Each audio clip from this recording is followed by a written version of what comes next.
ബത്തേരി മേഖലയിൽ ഇന്നലെ മുതൽ തന്നെ മഴയ്ക്ക് നേരിയൊരു ശമനമുണ്ട്. ഇടവിട്ട് മഴ പെയ്യുന്നുണ്ട്. പക്ഷേ എങ്കിൽ പോലും മഴയ്ക്ക് ഒരു ഉള്ളതായിട്ടാണ് നമുക്ക് മനസ്സിലാവുന്നത്.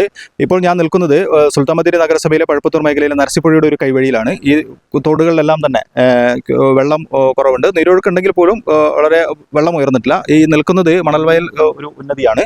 ഇവിടെയൊക്കെ ഈ വെള്ളം കയറി ഇവിടെ പ്രശ്നങ്ങൾ ഉണ്ടാവാറുള്ളതാണ്. പക്ഷേ ഇത്തവണ ആ രീതിയിലൊരു ബുദ്ധിമുട്ടിലേക്ക് വന്നിട്ടില്ല. അതേസമയം ഈ നൂൽപ്പുഴ മേഖലയിൽ വെള്ളം കയറിയ ഇടങ്ങളിൽ നിന്നെല്ലാം മഴ ശമിച്ചതോടുകൂടി ചെറിയ രീതിയിൽ വെള്ളം ഇറങ്ങി തുടങ്ങിയിട്ടുണ്ട്. വലിയ വേഗത്തിലല്ല, ചെറിയ രീതിയിൽ തന്നെ വെള്ളം ഇറങ്ങി തുടങ്ങിയിട്ടുണ്ട്. അതുകൊണ്ട് തന്നെ ഓരത്തുള്ള ഉന്നതികളിൽ നിന്ന് കുടുംബങ്ങളെ ക്യാമ്പുകളിലേക്ക് മാറ്റിയിട്ടുണ്ടായിരുന്നു. അവരെല്ലാം ക്യാമ്പുകൾ തന്നെയാണ് ഇപ്പോഴും തുടരുന്നത്.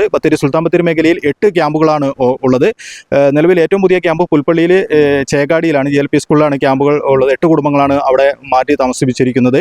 നൂൽപ്പുഴയിൽ 3 ക്യാമ്പ്, നെന്മേനി പഞ്ചായത്തിൽ 3 ക്യാമ്പ്, പൂതാടിയിൽ 1 ക്യാമ്പ്, പുൽപ്പള്ളിയിൽ 1 ക്യാമ്പ് എന്നിങ്ങനെ 8 ക്യാമ്പുകളാണ്. ഇവിടെ 106 കുടുംബങ്ങളിലായിട്ട് 354 അംഗങ്ങളാണ് ഉള്ളത്.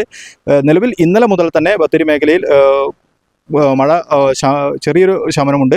ഇപ്പോൾ ഒരു വെയിൽ വന്നിങ്ങനെ മങ്ങിപ്പോകുന്ന ഒരു കാഴ്ചയുണ്ട്. ആകാശം മേഘാവൃതമാണ് എന്തായാലും. അതേപോലെ തന്നെ ഈ കയറിയ വെള്ളം, അതായത് പുഴ കരകവിഞ്ഞ് എത്തിയ വെള്ളമെല്ലാം മെല്ലെ ഇറങ്ങി തുടങ്ങിയിട്ടുണ്ട്. എങ്കിൽ പോലും ഈ റവന്യൂ, പഞ്ചായത്ത്, ഫയർഫോഴ്സ്, പോലീസ് എല്ലാ സംവിധാനങ്ങളും ഉണർന്ന് തന്നെ പ്രവർത്തിക്കുന്നത്. എന്തെങ്കിലും അനിഷ്ട സംഭവങ്ങൾ ഉണ്ടായി കഴിഞ്ഞാൽ പെട്ടെന്ന് തന്നെ കുടുംബങ്ങളെ ക്യാമ്പുകളിലേക്ക് സുരക്ഷിത സ്ഥാനത്തേക്ക് മാറ്റാനുള്ള അടക്കമുള്ള കാര്യങ്ങൾ ചെയ്തുകൊണ്ടാണ് പഞ്ചായത്തും മറ്റ് വകുപ്പുകളെല്ലാം തന്നെ ഉണർന്ന് പ്രവർത്തിക്കുന്നത്. ബത്തേരിയിൽ നിന്നും അബു താഹിർ, വയനാട് വിഷൻ. വയനാട് വിഷൻ വാർത്തകളും വിശേഷങ്ങളും അറിയാൻ തത്സമയ ദൃശ്യങ്ങൾ കാണാൻ വയനാട് വിഷൻ ഫേസ്ബുക്ക് ഫോളോ ചെയ്യുക. Wayanad vision YouTube channel subscribe ചെയ്യുക.